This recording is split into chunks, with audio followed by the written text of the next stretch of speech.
Bonjour mes frères et sœurs. Juste une chose, abonnez-vous sur ma chaîne YouTube, de Coef TV.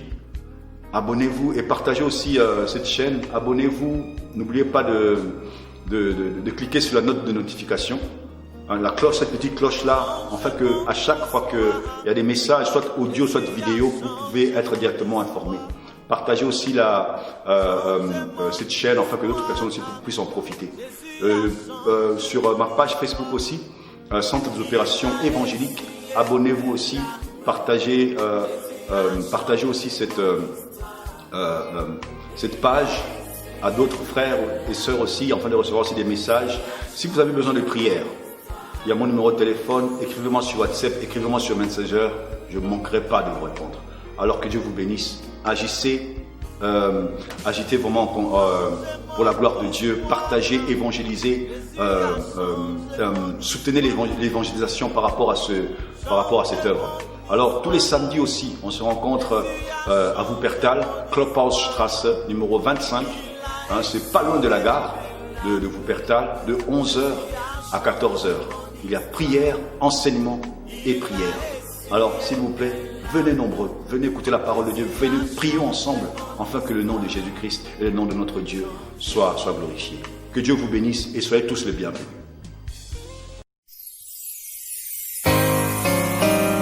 Que moi je me dis parfois, il faut même accepter d'être aveugle dans ce monde, mais marcher selon Dieu. Le Seigneur veut que nous puissions monter. Le Seigneur ne veut pas des rétrogrades. Il ne veut pas des personnes qui disent que non, je n'arriverai pas.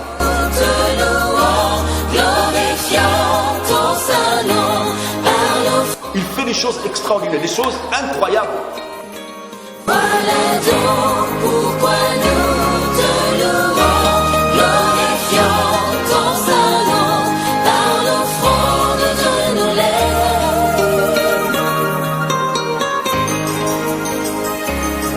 Je vous salue tous au nom de Jésus. Béni soit notre Seigneur encore en cette journée qui nous a donné, il nous a fait grâce de venir encore devant sa présence. En fait, nous continuons notre thème, notre grand thème. J'avais dit que je vais aborder ça pendant au moins 3 à 4 samedis sur la marche avec Dieu. La dernière fois, nous avons vu la marche avec Enoch. On a parlé que Enoch a marché avec Dieu. Il a marché avec Dieu et Dieu a fait une exception. C'est-à-dire que si nous regardons dans la vie des antédiluviens, juste après la chute d'Adam, Dieu avait dit à l'homme qu'il retournera dans la poussière parce qu'il est poussière. Et en fait, ce qu'on avait vu, c'est que on voit des générations qui passent, on entend dans la Bible, il vécut, il engendra et il mourut. Il vécut, il engendra et il mourut. Mais Dieu a fait une exception. Dieu a fait une exception à partir d'Enoch. La Bible dit qu'après la naissance de son fils, Enoch marcha avec Dieu. On ne sait pas quel événement s'est passé. On ne sait pas, peut-être qu'il s'est rendu compte, il a eu une révélation divine que le monde qu'il voit va être détruit. Le monde, parce qu'il a vu tellement, la Bible dit que, la Bible appelle même le prédicateur de la justice, ça dit qu'il prêchait, il se tourmentait en voyant ces gens qui ne respectaient pas Dieu. Il se tourmentait à l'intérieur, c'est-à-dire qu'il y avait quelque chose en lui qui se rongeait. C'est comme actuellement, parce que quand nous prêchons l'évangile, on voit des hommes résister à la parole de Dieu, des hommes résister à cette parole pour leur âme. On sent aussi cette douleur-là. Il voyait que les gens n'aimaient plus Dieu, les gens n'étaient plus consacrés, concentrés vers Dieu. Et ça le faisait très mal. Et la façon dont il a marché avec Dieu a tellement plu à Dieu. C'était un témoignage pour Dieu parmi ces hommes de la foi qui n'avaient pas la parole écrite. Donc, c'est-à-dire qu'il y avait une révélation assez restreinte de Dieu, mais il a marché malgré ça avec Dieu. Et ça, c'est un témoignage que Hébreu a donné, Hébreu chapitre 11, au verset 5. Je vais le prendre quand même pour que nous puissions le lire. Hébreu chapitre 11 au verset 5, la Bible dit ceci: c'est par la foi qu'Enoch fut enlevé pour qu'il ne voie point la mort. Et il ne parut plus parce que Dieu l'avait enlevé, car avant son enlèvement, donc avant qu'il soit enlevé, il avait reçu le témoignage qu'il était agréable à Dieu. C'est-à-dire que ça marche. Dieu Dieu a rendu témoignage d'Enoch. Il a dit que oui, il m'est agréable. Dieu a fait une exception. Dieu, pour Enoch, Dieu a mis la mort de côté. Il a écarté de la mort. C'est ça la marche d'Enoch. C'est ça, une marche avec foi. La Bible dit qu'il a marché avec Dieu. Il n'a pas voulu se confondre dans la foule de ce peuple-là, de ces gens-là, de ces hommes-là, des antédiluviens. Non, il a voulu faire l'exception. Il a marché avec Dieu. Et tellement qu'il a plu Dieu. Il était agréable à Dieu. Dieu lui a rendu un témoignage. Il dit non, celui-là ne va pas voir la mort. Aujourd'hui, nous allons voir la marche avec Abraham. C'est vrai qu'on a un verset clé qu'on avait pris. C'est dans Proverbes, chapitre 4, verset 18. C'est ce verset que nous avons développé. La Bible dit ceci dans ce verset, parce que c'est un verset clé que je voudrais vraiment que nous puissions encore étudier en profondeur, parce que un chrétien doit avoir une marche exemplaire, une marche modèle. Il doit marcher pas n'importe comment, pas par rapport à, pas selon ses pensées, pas selon ce qu'il entend, ce qu'il voit. Non. Vous savez, dans l'arche de Noé, Dieu n'avait pas dit à Noé de construire l'arche avec des fenêtres latérales, mais avec une seule fenêtre en haut. C'est-à-dire qu'un chrétien, même si ta marche sur la terre et physiquement tu marches en regardant devant toi, mais spirituellement tu dois toujours avoir le regard vers le ciel. Tu dois toujours regarder vers le haut pour recevoir des informations sur ton Dieu. C'est-à-dire que moi je me dis parfois il faut même accepter d'être aveugle dans ce monde, mais marcher selon Dieu, te laisser guider par Dieu. C'est ça ce qu'il faut faire. La Bible dit ceci, le sentier du Proverbe chapitre 4 verset 18. Le sentier des justes est comme la lumière resplendissante dont l'éclat va croissant jusqu'au milieu du jour. Ça c'est le sentier des justes. Mais j'aime bien la version Osterwald qui dit ceci. Mais le sentier des justes est comme la lumière resplendissante qui augmente son éclat jusqu'à ce que le jour soit en sa perfection.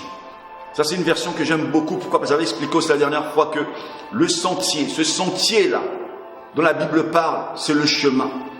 C'est-à-dire que dans le chemin, on ne dort pas sur un chemin.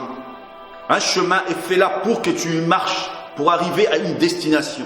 C'est-à-dire que le sentier dont la Bible parle, il y a un mouvement. C'est-à-dire que le mouvement, c'est le chemin que tu mènes, le chemin de la vie. C'est la manière de vivre, la manière dont toi tu vis, c'est le voyage que tu fais, parce que n'oublions pas que nous sommes des voyageurs, des pèlerins sur cette terre. Nous ne demeurons pas éternellement. Si Dieu nous a fait, par sa grâce, a fait que nous puissions faire escale dans ce monde, c'est pour un but précis. C'est pour un témoignage, pour que nous puissions avoir un témoignage, pour que nous puissions témoigner qu'il y a un Dieu, pour que nous puissions le servir, pour que nous puissions être ses instruments. C'est pour ça que nous allons faire escale dans ce monde. Mais ce monde ici n'est pas notre demeure éternelle. C'est la direction. Le sentier, c'est la direction. C'est l'habitude que tu as. C'est ça, un sentier. Quand la Bible parle du sentier. Et j'ai expliqué que les justes, ce sont ceux qui ont reçu la justification par la foi en Jésus-Christ. C'est pour ça que la Bible dit que mon juste vivra par la foi. Mon juste, dans Hébreu. Mon juste vivra par la foi. Ça, c'est Dieu qui s'est acquis, ce peuple-là. C'est un peuple acquis par Dieu, que Dieu appelle juste. Un peuple que Dieu a choisi par la foi. Un peuple que Dieu il se l'est arraché, je veux dire, par la foi. Des gens qui vivent selon Dieu, selon son modèle, selon ses principes, selon ses préceptes, selon ses commandements, selon sa parole. C'est ça ce que Dieu appelle juste. Et comme la lumière, c'est juste là, le sentier des justes est comme la lumière, c'est-à-dire que vous éclairez déjà. La lumière ou un luminaire ou comme le soleil, comme les étoiles, ce sont des luminaires. C'est-à-dire que le sentier des justes, ce sont comme des luminaires. C'est-à-dire que les gens doivent voir ta marche. Les gens doivent comprendre comment tu marches. Les gens doivent, c'est-à-dire que la Bible dit qu'on n'allume pas de lumière pour le mettre sous le boisseau. Non, c'est pas ça. On la met pour que tout le monde la voie. C'est-à-dire qu'une vie chrétienne doit être observée par tous. Une vie chrétienne doit être un exemple, un modèle. Parce que quand il y a un luminaire qui brille, tout le monde le voit. Tout le monde a le regard fixé sur le luminaire là, surtout dans ce monde des ténèbres. Tout le monde voit ce qui se passe.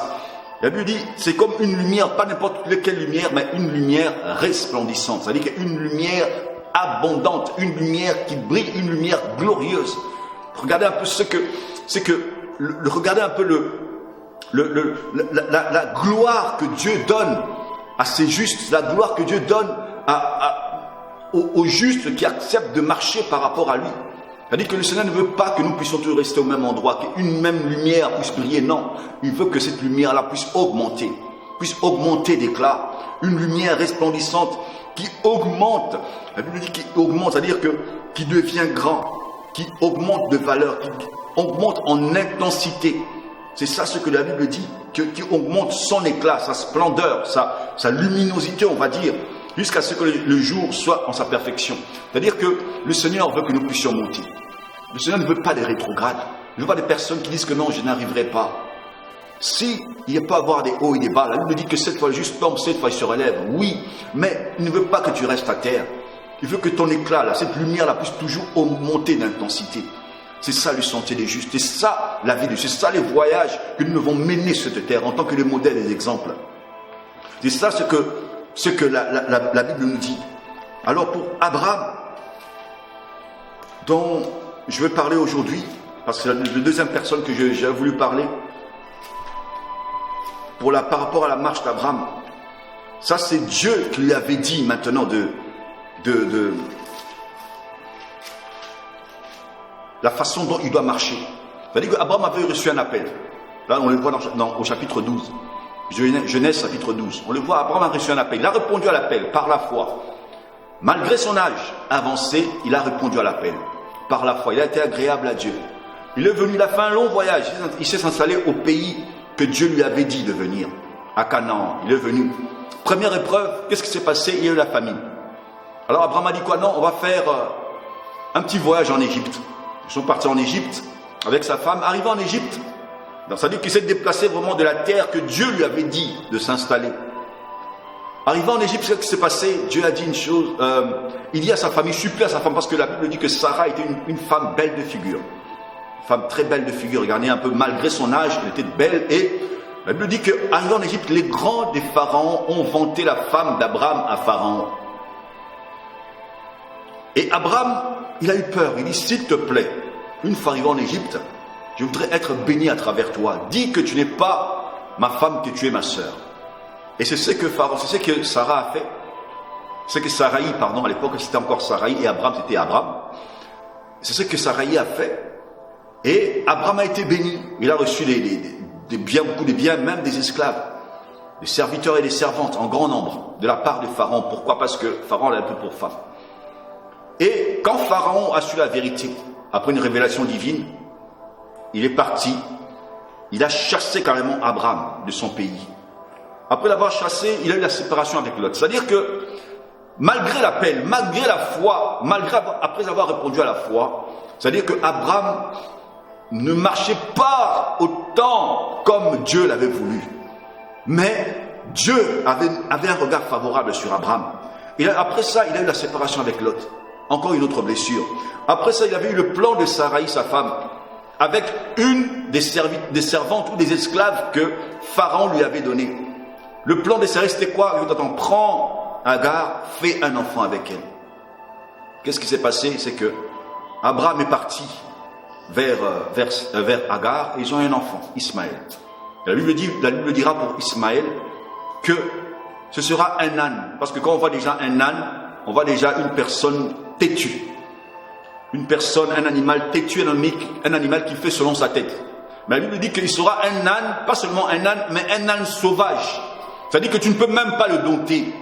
Parce qu'un âne domestique, on peut au moins le dompter, il peut comprendre, malgré sa tête, malgré qu'il fait ce qu'il veut, mais quand on dit un âne sauvage, c'est-à-dire un âne indomptable, là on parle d'Ismaël.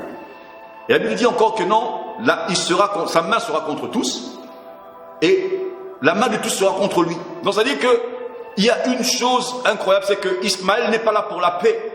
Il n'est pas là pour la paix. Donc c'est-à-dire là où il y a la paix, il n'aime pas ça.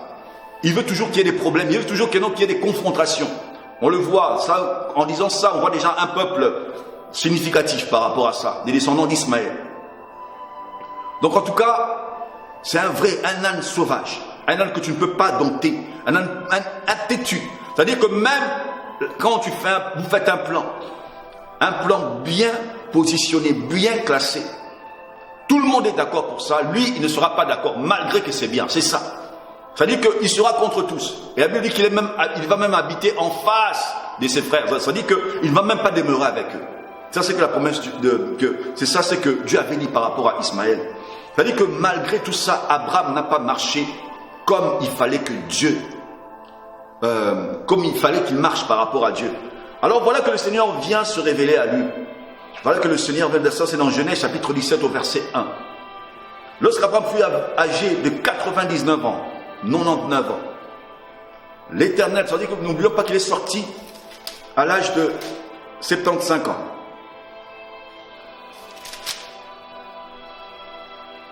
Il est sorti à l'âge de 75 ans de son pays, 75 ans. Et la Bible dit ceci que, dans verset 17, l'Éternel apparut à Abraham et lui dit, je suis le Dieu tout-puissant. C'est-à-dire que Dieu se présente déjà. Il dit que, ça c'est en hébreu, c'est El Shaddai. C'est-à-dire que le Dieu tout-puissant, le Dieu qui peut tout. Le Dieu qui peut tout est le Dieu qui s'engage aussi à faire ce qu'il peut. C'est ça le Dieu tout-puissant. C'est-à-dire que tout vient de lui. Il n'y a aucune personne. C'est-à-dire que l'omnipotence de Dieu, c'est ça le Dieu tout-puissant. Le Dieu omnipotent, il est capable de tout, il peut tout faire, il n'y a pas de limite en lui. Il est venu se présenter, il dit que non, attends, le Dieu que tu as suivi là, la voix du Dieu que tu avais répondu à l'appel, quand je t'ai appelé de quitter ta patrie, de quitter ta maison, c'est moi maintenant, c'est le Dieu tout-puissant, je suis le Dieu tout-puissant. Il dit une chose, il dit quoi? Marche devant ma face. Ça c'est l'appel que Dieu avait lancé à Abraham maintenant. Après qu'il ait quitté, quelques années après, c'est ça que je ne comprends pas parfois certains chrétiens que Dieu t'appelle tout de suite, tu veux seulement une révélation. C'est-à-dire que Dieu ne se révèle pas à toi. De suite, tu as une tristesse en toi. Non, mais laisse le temps à Dieu. Laisse le temps, toi, sois intègre dans ce que tu fais. Sois fidèle, sois droit, sois sincère dans ce que tu fais. C'est ce que Dieu aussi dira à Abraham. Il dit, sois intègre, sois droit envers moi, sois sincère envers moi. Ne marche pas de gauche à droite. Non, sois sincère. Marche selon la parole. C'est-à-dire que tu crois en Dieu, oui, tu as reçu Jésus dans ta vie, oui, mais essaie de te consacrer en la parole, à la prière. Avec le jeûne, cherche la face de Dieu. Dis que marche devant ma face. Marche devant moi. Marche devant moi. Ça, c'est l'appel que Dieu a donné à Abraham. C'est-à-dire quoi? J'aime bien, il y a certaines versions bibliques qui disent, toujours dans une version biblique de Louis II aussi, qui dit « Marche devant moi ». Et une autre version encore, qui dit, version de Semeur, que j'ai beaucoup aimé, il dit « Conduis ta vie sous mon regard ». C'est-à-dire que marche devant, c'est-à-dire que Dieu voit, Dieu regarde, il a un regard fixé sur sa parole, il a un regard fixé sur ce que lui aime. Il dit que je sais qu'il veut que ces chrétiens, les frères et sœurs, conduisent leur vie. Et quand on dit la face, ça représente, en hébreu, c'est la lumière, c'est la lumière divine, c'est la présence même de Dieu. C'est-à-dire que marche devant ma présence, marche en ma présence. Ne marche pas comme toi tu as voulu. Non, maintenant c'est moi qui t'ai appelé. C'est le Dieu tout-puissant, créateur du ciel et de la terre. C'est Dieu en qui rien n'est impossible. Marche devant moi, marche en ma lumière, marche en ma présence. Parce que la face, en hébreu, signifie présence d'une personne. C'est la présence d'une personne. Ou bien, la face, c'est l'œil de Dieu. Marche sous mon œil, marche sous mon regard. C'est ça reconduit encore dans Semeur. Marche sous mon regard. Ou bien de marcher sur un chemin qui est éclairé par lui. C'est-à-dire que Dieu appelle Abraham à marcher selon son plan, selon son modèle, selon ce que lui veut que Abraham fasse. C'est ça, marcher dans la lumière. C'est-à-dire que plusieurs personnes ne connaissent pas ce Dieu-là. Plusieurs personnes n'ont pas eu la révélation de ce Dieu-là. Mais il y a un Dieu qui existe. Et ce Dieu-là appelle Abraham à marcher selon lui. Marcher devant la face de Dieu. Marcher devant la face, c'est aussi marcher selon la volonté. La volonté d'une personne. C'est-à-dire que, en fixant le regard sur Dieu, c'est connaître aussi la volonté de Dieu. Quand on dit, par exemple, dans 1 Chronique, chapitre 6, 16 au verset 11, quand on dit de chercher la face de Dieu, c'est rechercher la volonté de Dieu, rechercher cette lumière-là, parce que Dieu éclaire un chemin, Dieu éclaire une voie, il éclaire certaines personnes, il éclaire le chemin par lequel tu dois emprunter, et dans ce chemin-là, tu vas voir, parfois il y a des bosses, il y a des fosses, c'est pas toujours un chemin droit, mais tellement qu'il éclaire la voie que tu dois emprunter, tu sauras comment le Seigneur veut t'orienter. C'est-à-dire par la lumière qu'il met sur ton chemin, tu verras tous les obstacles et tu pourras les éviter, ces obstacles-là. Tu pourras les mettre de côté, tu pourras les écarter de ton chemin ou les esquiver carrément. C'est ça ce que le Seigneur veut. Il a voulu d'Abraham. Il a dit, marche devant moi, marche devant ma face, marche sous mon regard. Je veux voir comment tu marches. Je veux être agréable à la marche que toi tu empruntes. Et on ne peut pas marcher, en tant que chrétien, on ne peut pas marcher comme on veut. On va prendre Psaume chapitre 80, au verset 4. Elle me dit, oh Dieu, relève-nous. Ça c'est un appel d'Asaph, un appel qu'il fait. Il dit au Seigneur, relève-nous. C'est-à-dire que il y a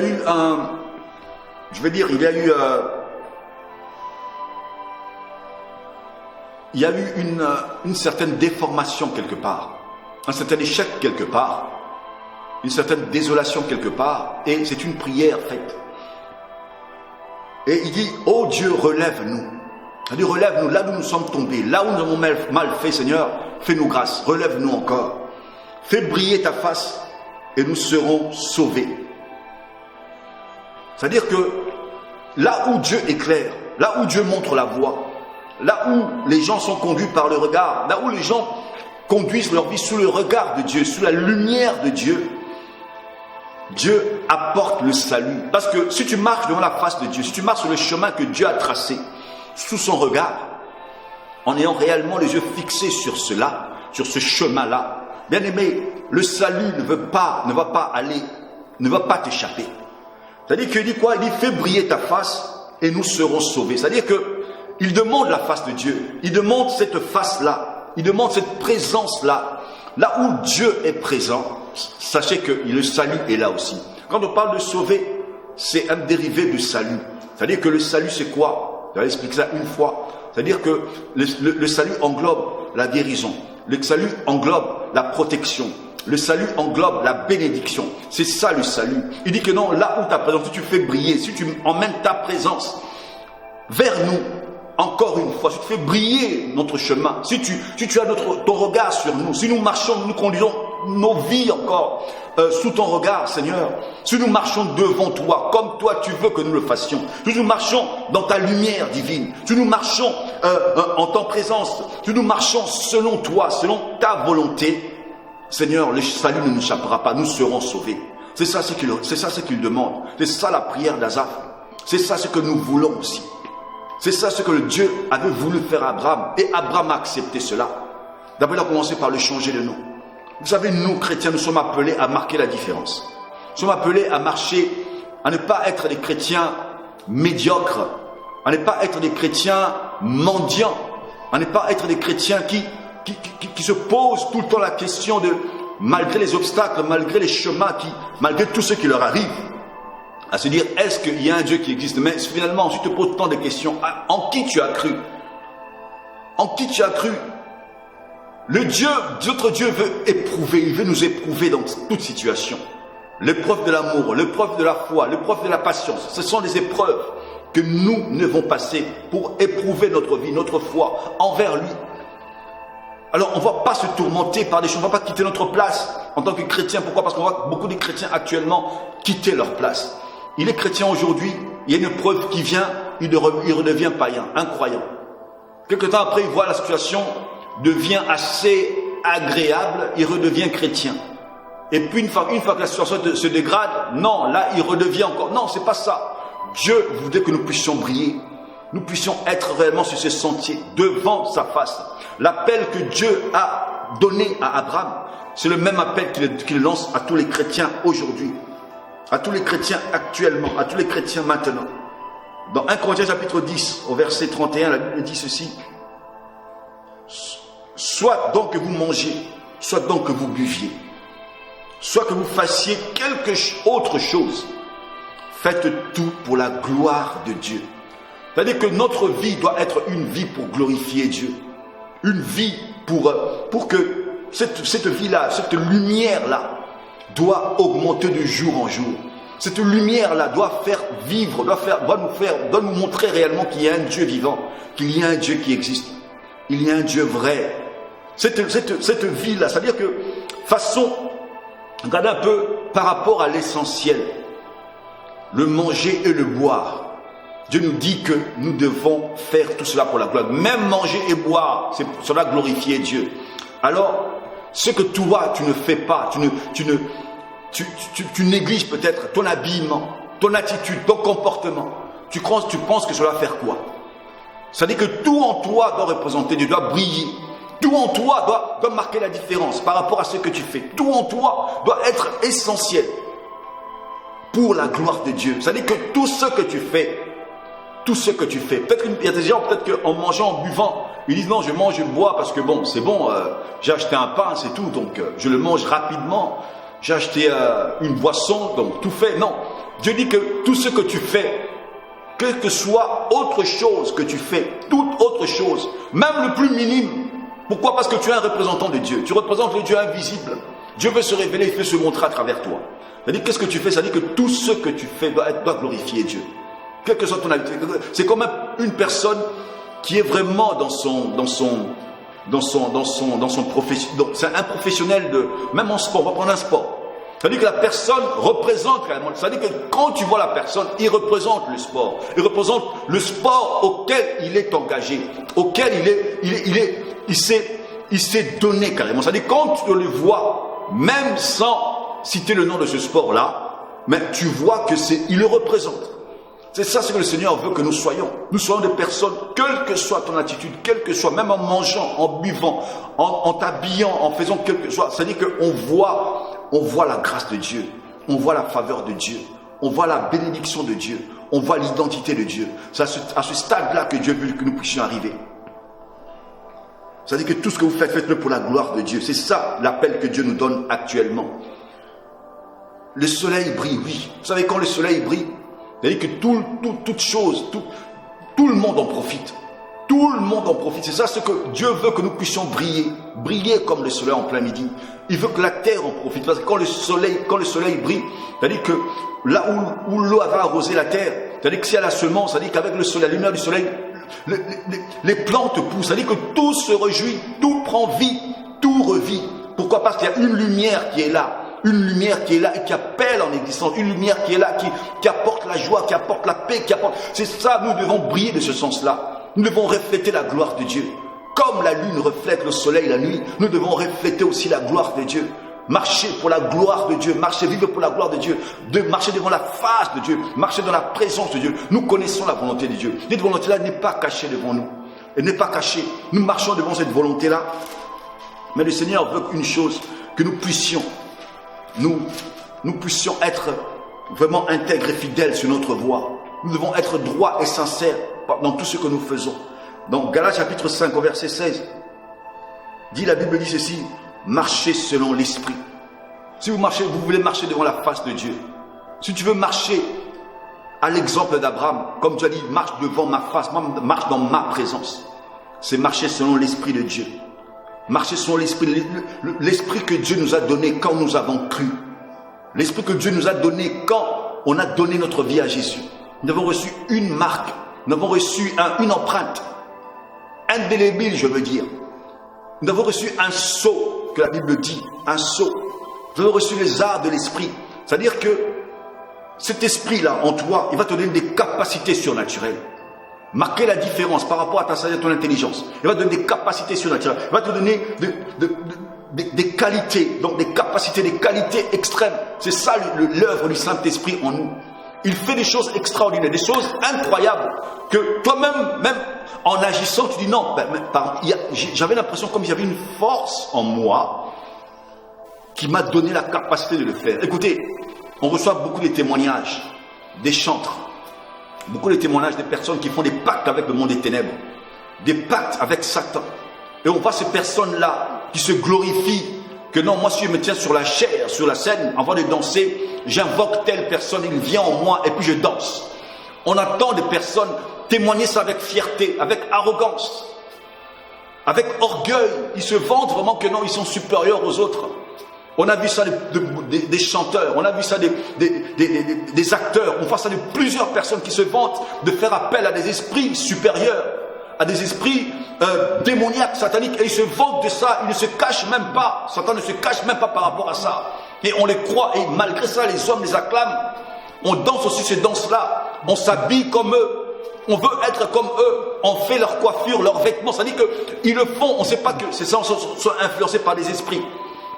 Et ces gens-là témoignent ça aussi. Je ne vais pas citer les noms de ces personnes-là parce que je ne suis pas là pour le faire ici. Moi, je lève seulement un seul nom, c'est le nom de Jésus-Christ et de Dieu notre Père et du Saint-Esprit. Et ces personnes-là se vantent. Ces personnes-là, il n'y a plus rien qui se cache actuellement.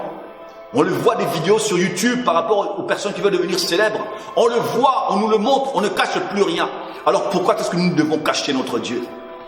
Pourquoi est-ce que nous devons cacher la capacité que notre Dieu nous a accordée? Pourquoi est-ce que nous devons minimiser notre Dieu? Non, le Saint-Esprit est là pour donner des capacités surnaturelles, des capacités extrêmes, à tous les domaines, au niveau spirituel, physique, matériel. C'est-à-dire qu'à tous les domaines que tu as besoin du Saint-Esprit, il est là pour te donner des capacités. Il te rend capable de faire des choses que non, même une personne naturelle ne pourra faire. C'est-à-dire qu'il y a une guerre qui se fait entre nous et ces gens-là. Entre nous et le monde, il y a une guerre qui se fait. C'est-à-dire que Satan ne refuse plus rien à ses adeptes. Il ne refuse plus rien. Il veut que les gens soient concentrés sur lui, soient concentrés sur l'homme et non sur Dieu. C'est pour ça qu'il leur donne ces capacités-là. Et encore une chose, il dit, le Saint-Esprit nous donne des qualités. C'est-à-dire que là, peut-être où tu étais médiocre, il te donne une qualité il va donner une qualité, mais il va embellir aussi cette qualité-là. Afin que tu sois bon dans ce que tu fais. Marcher devant la présence de Dieu, c'est-à-dire que marcher selon le Saint-Esprit. Galates 5, 16. Marcher selon l'Esprit. Marcher selon l'Esprit. Marcher selon l'Esprit. Mais pour marcher selon l'Esprit, il faut avoir l'Esprit. Et avant de recevoir l'Esprit, il faut recevoir Jésus-Christ dans ta vie comme ton Seigneur et ton Sauveur. Alors là, tu auras des capacités divines, des capacités, des qualités. Tu auras la force de supporter ce que tu ne supportais pas auparavant. Sans Dieu, des capacités, la capacité de supporter. Il te donnera la force d'atteindre des objectifs, la force de marcher plus encore. Vous savez, Dieu veut, le Seigneur veut, il veut marquer la différence. Il veut que nous puissions être des exemples et des modèles. Et il ne laisse pas orphelins. S'il y a des gens dans la Bible que l'on cite, des gens comme Enoch, des gens comme Noé, des gens comme Abraham, ils n'avaient pas cette révélation écrite de Dieu. L'Esprit de Dieu, c'est-à-dire que nous avons tellement obtenu trop de Dieu que je ne sais pas en ce moment encore qu'est-ce que nous pourrons encore lui demander de faire. Parce qu'il s'est révélé à l'homme. Il s'est donné à l'homme. Il a montré ce qu'il avait. Il ne cache plus rien. Il veut simplement que nous puissions marcher devant sa face. Comme Abraham a marché devant sa face, il veut que nous puissions marcher devant sa face. Il veut marcher, marche devant ma face. Marche devant moi, marche dans ma présence. Marche dans ma lumière. La Bible dit que la parole de Dieu est une lampe à nos pieds. Cette lumière-là, c'est la parole de Dieu. Une parole est peut-être écrite, peut-être imprimée dans différentes imprimeries. Mais c'est la parole de Dieu. Depuis tant des siècles, Dieu l'a défendue pour qu'elle puisse arriver à nous. Pour que nous puissions encore être éclairés. Plusieurs ne l'ont pas eu avant. Surtout les antédiluviens, quelle parole ils ont eu? Ils recevaient peut-être une parole toutes les années de Dieu, mais ils avaient foi en cette parole. Une révélation peut-être toutefois, après 10 ans, 5 ans, une parole, une révélation. Ils croyaient en ça. Quand nous lisons la vie d'Abraham, nous ne pensons pas que non, il recevait la présence de Dieu, c'était chaque semaine ou même tous les jours. Non, ça n'a rien à voir. Une révélation, une parole de Dieu. Et avec cette parole-là, il marche. Il dit non, marchons, faisons un voyage. Ces gens-là ont été traités de n'importe qui, de n'importe quoi. On s'est moqué d'eux. Regardez un peu Noé, une seule parole, construis-moi une arche, je vais des trucs. Non, il a obéi. Il a pris des années pour construire l'arche. Comment est-ce qu'il n'a pas été... La façon dont les gens l'ont mis à terre, lui seul le sait. Mais il y a des gens... Mais Dieu, en notre temps, il ne s'est pas limité là. Il a donné plus que ça. Il a donné plus que ça. Il a donné sa parole. Il a donné son esprit. Il n'a même pas épargné son fils. Son fils est venu nous révéler. Il a montré la gloire de Dieu. Comment un chrétien doit marcher. Dans la foi, dans l'obéissance, selon l'esprit de Dieu. Selon son esprit que lui nous a donné. Pour être des hommes capables, des hommes exemplaires, modèles. Des hommes qui ne se focalisent pas dans ce monde. Qui ne se focalisent pas, qui ne sont pas là pour vivre selon les terriens, selon la terre. Non, des gens là qui vivent selon Dieu. Je vous ai dit au début, acceptez physiquement de marcher la tête droit devant vous, mais spirituellement d'avoir les yeux vers le ciel. C'est ce que Dieu avait dit à Noé de faire. Il ne construit pas des fenêtres latérales, mais construit une seule fenêtre en haut. C'est-à-dire que chaque personne a la capacité maintenant de venir, de regarder, de tourner son regard vers le ciel. Chaque personne a la capacité de chercher Dieu à sa façon. Parce que les églises des cieux sont ouvertes. Dieu a ouvert les églises des cieux. Il n'est pas fermé. Il n'a rien fermé pour ses fils. Il n'a rien fermé. Il veut simplement que nous puissions marcher sur sa lumière, devant sa face. Devant sa face. Regardez un peu cette lumière-là. Cette lumière du jour. C'est-à-dire que cette lumière qui rentrait dans l'arche. C'est-à-dire que pour voir le ciel, il fallait vraiment te présenter où il y avait cette lumière-là. C'est-à-dire que tu regardais la lumière et cette lumière t'éclaire. C'est ça, venir devant la face de Dieu, devant la lumière de Dieu, marcher devant lui, marcher dans sa volonté, être dans sa volonté, marcher selon son esprit en notre temps actuel, parce que nous sommes appelés à marcher selon l'esprit de Dieu. Pour ne pas accomplir les œuvres de la terre, pour ne pas accomplir les œuvres du monde, pour ne pas accomplir les œuvres de la chair. C'est pas ça ce que Dieu veut. Il veut t'en donner, il veut t'en faire, il veut t'encourager, son désir c'est de faire plus que ça. Ça ne fait pas plaisir à Dieu de voir des chrétiens médiocres, des chrétiens limités en tout, des chrétiens mendiants, des chrétiens qui n'arrivent à rien faire, des chrétiens qui se voient incapables. Ils se font appeler chrétiens. Non, ce n'est pas ça. Des chrétiens lâches, des chrétiens désobéissants, des chrétiens insoumis, des chrétiens qui ne savent même pas comment montrer l'exemple aux autres. C'est-à-dire que quand on voit les chrétiens, on les méprise, ils sont méprisés. Non, ce n'est plus ça, ce n'est plus ce temps-là. Ce n'est plus ce temps-là, mes frères et sœurs. Dieu nous a donné les capacités d'être des modèles et des exemples. Alors soyons des modèles et des exemples pour la gloire de notre Dieu. C'est ce que notre Seigneur veut. Il veut que tu sois un modèle, il veut que tu sois un exemple. Il veut que tu sois quelqu'un d'exceptionnel. Et ça, c'est simplement en marchant devant sa face, devant lui, dans son intégrité. Dans la droiture devant lui, en te soumettant à sa volonté, en conduisant ta vie sous son regard, en voyant réellement que non, il y a un Dieu qui te regarde, un Dieu qui regarde ta marche, il regarde ta conduite, il regarde vraiment que si vraiment tu marches vraiment sous son œil, parce qu'il a un œil fixé quelque part, il a un œil fixé sur sa parole, il va regarder si tu marches en conformité selon sa parole. Et l'Esprit de Dieu qui est en toi ne te laissera pas marcher, si tu te confies en lui, en dehors de la parole. Mais comme l'œil de Dieu est dans sa parole, quand il te voit marcher selon sa parole, il ne va jamais te conduire sur un mauvais chemin. Parce que le chemin de Dieu, c'est un chemin de salut. Et quand je parle de salut, je parle inclus et la bénédiction, la protection. On va parler de la glorification. La Bible dit que ce qu'il a appelé les a justifiés aussi. C'est-à-dire qu'il a mis un chemin que l'appelle le chemin du salut, le chemin des sauvés. Pas simplement au niveau spirituel, au niveau physique, au niveau matériel aussi. Notre Dieu est complet en tout. Il a tout créé. Regardez un peu tout ce qu'il a créé. Qu'est-ce qui manque? Qu'est-ce qui manque dans tout ce qu'il a créé? C'est-à-dire qu'il a prévu à tout. Mais pour marquer la différence, il cherche les hommes. Il a dit que je ferai la différence entre les justes et les méchants. Il y a une certaine différence déjà entre nous qui croyons en Dieu et ceux qui ne croient pas. Il y a une différence qui est là. Et une deuxième différence, c'est entre ceux qui servent Dieu et ceux qui ne servent pas. C'est-à-dire que tu as cru en Dieu, oui, mais tu ne veux pas le servir, tu ne veux pas marcher selon lui. C'est-à-dire qu'il y a aussi une différence entre toi, chrétien de nom, ou bien chrétien charnel, pas trop spirituel, et toi, le chrétien spirituel. Il y aura aussi une différence. Dieu fera une différence entre vous deux. C'est ça que notre Dieu fait. La première différence est entre les justes et les méchants, entre ceux qui croient en Dieu et ceux qui ne croient pas. La première différence, tu remarqueras, il y a quelque chose qui est là. Tu remarqueras quelque chose. C'est-à-dire que là où l'incroyant sera troublé par rapport à une situation, toi, le chrétien, tu agiras avec calme. C'est ça la première différence. Pourquoi? Parce que toi, tu as un Dieu en qui tu te confies. Tu te confies en lui, tu sais qu'il y a un Dieu qui existe. Tu fais appel à lui de temps en temps. Tu médites sa parole de temps en temps. Parfois, tu fais aussi appel à son esprit de temps en temps, malgré qu'il soit là. Mais tu es quand même un chrétien.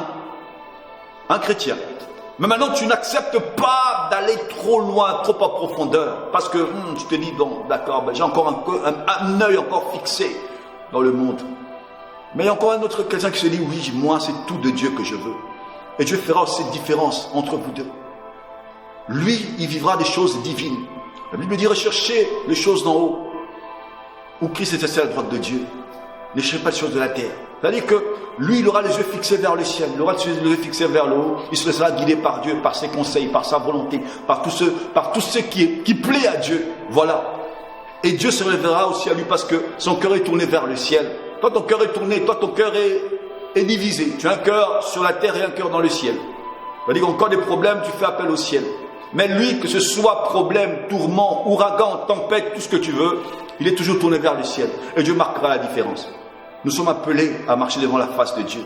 Comme Abraham a été appelé à marcher dans la présence de Dieu. Nous sommes obligés, nous sommes appelés aussi, toi chrétien qui m'entends, à marcher selon la présence de Dieu, dans la présence de Dieu, dans la volonté de Dieu, dans un chemin éclairé par Dieu. Et le chemin éclairé par Dieu, c'est Jésus-Christ.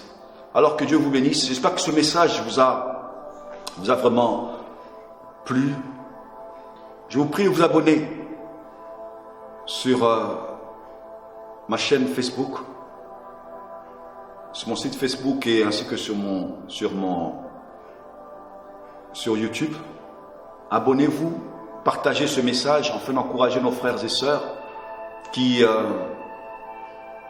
sont un peu indécis, qui sont un peu en train de tâtonner par rapport à croire Dieu, ne pas croire Dieu, marcher comment. Vous ne perdrez rien, vous ne perdez rien. Partagez afin de contribuer à l'évangélisation. Moi aussi, je vous invite tous les samedis de 11h à 14h. Il y a des enseignements bibliques, des enseignements sur la parole de Dieu et aussi un temps de prière. Alors que Dieu vous bénisse vraiment. Partagez ce message, transmettez ce message à plusieurs frères, à plusieurs sœurs, afin qu'ils bénéficient aussi, qu'ils profitent aussi de ce message. C'est-à-dire que tous les samedis, de 11h à 14h, à Clubhausstrasse, numéro 25, à Wuppertal, en Allemagne. Alors venez écouter la parole de Dieu, venez prier ensemble, que le Dieu de grâce se manifeste, se révèle encore à nous puissamment, et que son nom soit glorifié. Alors que Dieu vous bénisse. Vous qui m'écoutez, quelle que soit votre situation, quel que soit votre problème, il y a mon numéro de téléphone sur ma page Facebook de Centre des opérations évangéliques. Alors écrivez, si vous avez des problèmes, écrivez-moi sur WhatsApp, sur YouTube, écrivez-moi sur Messenger, je vous répondrai. On va prier pour votre situation, on va prier pour votre cas et Dieu va faire, le Dieu de l'impossible va faire l'impossible. Alors abonnez-vous massivement. Que Dieu vous bénisse. Alors que le Saint-Esprit prend la place en ce moment, nous l'invitons parmi nous. Oh, oh, oh, yeah. Oh, oh, oh.